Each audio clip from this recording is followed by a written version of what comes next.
There was a request for some standing arm sequences. I've got some very, very small hand weights. If you've got those at home, great. Canned goods, water bottles filled up with water, anything you want to do to add a little bit of resistance. Ideally for this series, you don't need big heavy weights. In fact, I'd recommend working with about 3 to 5 pounds, maybe even less depending on how you're feeling.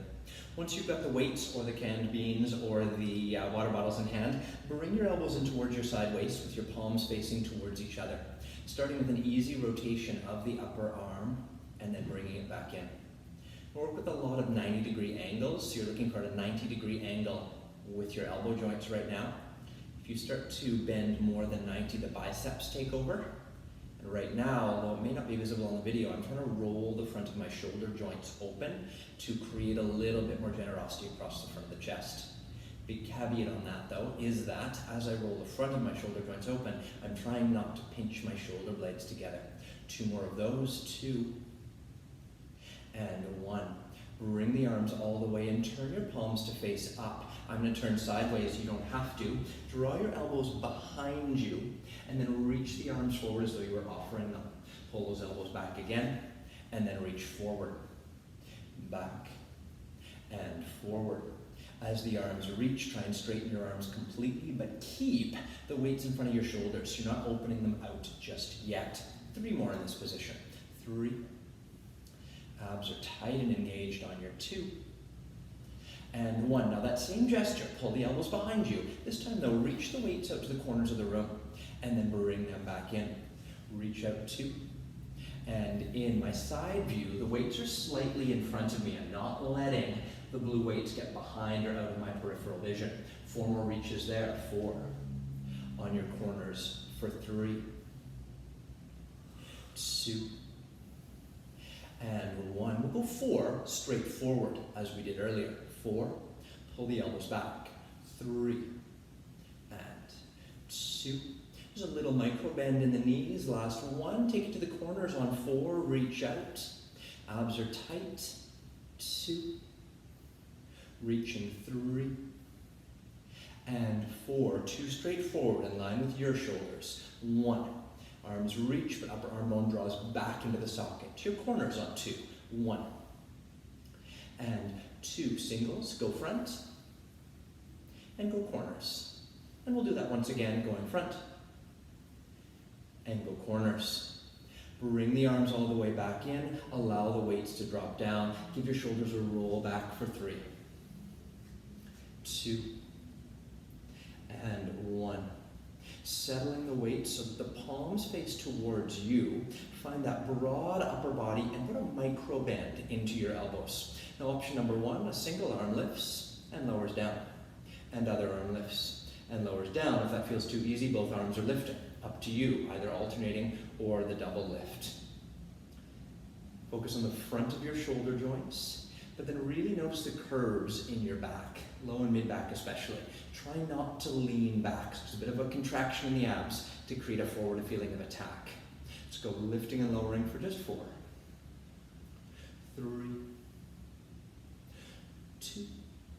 And 1 last one. Take the weights down, turn your palms so they face towards your outer hip. Either one arm out to the side and lowering it down, and then the other, or as before, both arms. You keep that little tiny bit of a micro bend and the arms are always in front of your body. If you're starting to get a little bit necky, and it sometimes happens, the upper traps want to take over, give your head a little bit of a bubble, relax the jaw, focus on your back muscles, the lats and the mid-low traps, and or just take a break or drop your weights. 1 last one to the side, bring them all the way back down, and we're going to alternate. 1 arm will go forward, 1 arm goes out to the side. Lower those muscularly down towards your hips. Alternate, other arm is forward and come down. Once you've got the sequence of this one, try and eliminate any swing that might want to creep into the body. So no twisting, no swinging of hips. 4 more. Go 4. 3. 2. And 1. Lower the arms all the way down. Rest. From here, we're going to roll the shoulders forward this time on 3. 2. and 1. Once you've given the shoulders a little bit of a release, take a micro bend in your knees. You don't need to turn sideways here. And then I'd like you, with the weights in front, to hinge at your hip joints. So hinge to about a 90-degree angle, maybe a little less or more. Try not to round your back though, extend long. Now if I'm a little bit high, as I am now, it's going to give me a little bit more activity into the back of the shoulders. I'd like you to keep that back of shoulder focus as you bend your elbows wide to the side and bring it down. Pull open and down. I'm trying to just bring my upper arms so that they're parallel to the floor and work with as much symmetry as you can. If you have a mirror in your house, it's a really useful tool on this. Again, just aiming for a whole bunch of 90-degree angles. Now, if you are a little bit more flexible and you can hinge further forward, great. Just make sure here, because gravity does not have your back, that you don't let your abs drop low. I'm going to take just 2 more here. And one last one. Take the arms down, turn your palms to face in towards each other. Now, I'm a little overexposed from the light from the window, but the shoulders want to fall. Plug your upper arms into their sockets a little bit. Once you know you're connected, open the arms out wide and bring them down. Now this one's kind of horrible. Open and come down. Feel like your shoulder blades are widening, even though they will want to pinch together here a little bit. And just 3, 2, and 1. Let the arms come down around your back and peel all the way back up. Excellent. From this position, turn your palms to face forward. An easy bicep curl with resistance, up and down on 8. Move a little faster on these. 7, 6, 5, 4, 3, resist down 2. Same bicep curl, but take it to a hammer curl where your palms face in. Heads of the weights or the tops of the cans or the water bottles coming towards the front of your shoulder joints. Another 4, 3, 2, and 1. Bring the arms down. Outwardly rotate the front of the shoulders so the palms are spun out a little bit. Bend and bring in biceps in this manner. And just slightly different angles of approaches, maybe some different sensations in the body. Keep breathing through these. Not classical Pilates exercise, more borrowing from a gym canon. Still good to work towards. Let's go 3, 2, and last one finishes with the weights by your shoulders. Reach the elbows out wide to the side.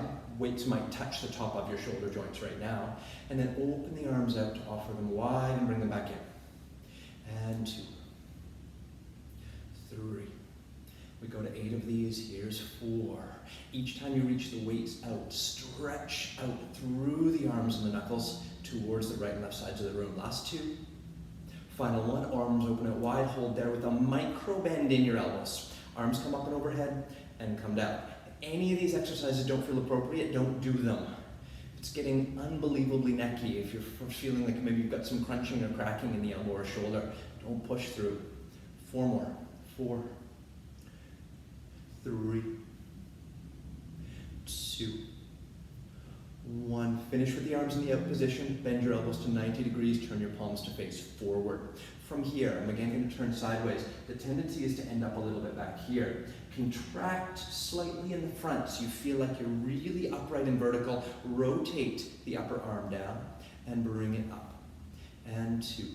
And down. If you know you're a rib popper, pull those low ribs in. Try and lengthen out the sides and the front of the neck. 4 more. 4, 3, 2. Last one, staying up in that up position. The forearms come together and apart. If you're done, if this is feeling tiring, just take a break. Put it on pause. Go change the laundry, empty the dishwasher, feed the cat, and then come back and do the rest of it. It can be broken up into pieces. Let's go 4, 3, 2, and 1. I'd like you to hold in the open position a little brisker. We go for 10 shoulder presses, pressing up. 10, down, 9, 8, 7, 6, 5. Good. 4, press. 3, 2, 1. Pull the weights down, bring them in. You're still at 90-degree angles at the elbow joint. Little tiny presses, punch up. 2, 3, 4, 5, 6, 7, 8, 9. You're halfway there. Another 10, 9, 8, 7, 6, 5, 4, 3, 2. Hold, slowly lower the weights all the way back down to the starting position. And then all the way down to your side hips. And then you can rest from there. Give those shoulders another couple circles out. Put your weights to the side if you would. Once they're out of the way and you've just given everything a little bit of a shake out, take one arm, reach it way out to the side, and then bring that arm in front of you, catch it with your other arm, and just pull it in for a little bit of a stretch. And once you're there, can you drop the shoulder of the crossed up arm down to my right arm? You work with whatever one you want out in pandemic land. And whichever arm you had crossing your body, reach it back out to the side, take it behind you, grab that elbow, pull it down, a little bit of a tricep stretch. If you're good here, great. If not, add a side bend. And then bring that all the way up. Your other arm, it's my left, reaches out to the side, crosses in front of you, catch it, and then drop that left shoulder down.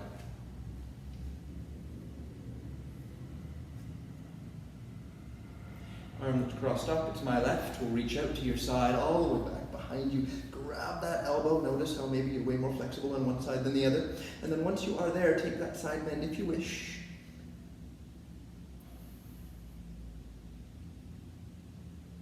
Bring it all the way back, and you can shake all of that out. So final series of stretches. Take the arms out wide. Once they're there, extend all the way out through your fingertips. Peel the fingertips back, and now, for the first time ever, do take your arms behind your body. See if you can get a stretch in your pecs. Try and keep the chin and the eye line lifted so your head hasn't dropped off. If you're not feeling that stretch, reach more out through the heels of the hands. From there, I'm going to turn around so this can be seen. Take the hands to behind you, placing them so the palms face out, the hands are on your low back. Then once they're there, roll your shoulders open in the front. Press your elbows forward. Once the elbows are pressed forward, you should feel kind of a funky stretch in the front of your shoulder joints. If you don't feel that, more forward energy in the elbow and press the hands, the back of the hands into the low back. From there, releasing down, take your hands to behind your head, turn your elbows forward, and gently nod your chin to your chest. You could come into contact there, and then just curl forward enough that you start to feel a stretch in your upper and mid back. Don't pull too hard here. If you need to round further forward to find it, go for it. And then to come out, release your hands down, just let them flop, and then slowly roll all the way up. Final stretches, and I don't want you to do these ones too often. Bring your right ear to your right shoulder. Reach your left arm gently down. That should give you a stretch into the left-hand side of your neck. Now if this is enough, stay right there. If you want a little more, reach that left arm out to the side, and you'll feel a tingle radiate down the bicep into your forearm. Just to shoulder height with that reach, and then bring it all the way back down. Pour your head up through the center into the other side. Start with a downward reach of your right shoulder and arm. Then only if you need more do you go out. The reason I say I don't want you to do this one too often is that generally the model is we want to stretch things that are short. These trap muscles in the side of the neck are already pretty long on most people. You don't usually want to stretch something that's already long. Doesn't mean they don't feel grumpy on you, but they are usually in a fairly lengthened state for most of us. Bring the arm all the way back down. Head comes back on top of the spine, and then quite easy, bring the chin to the chest, pick a direction, roll your head around, nice big arm, head circle, 3, 2,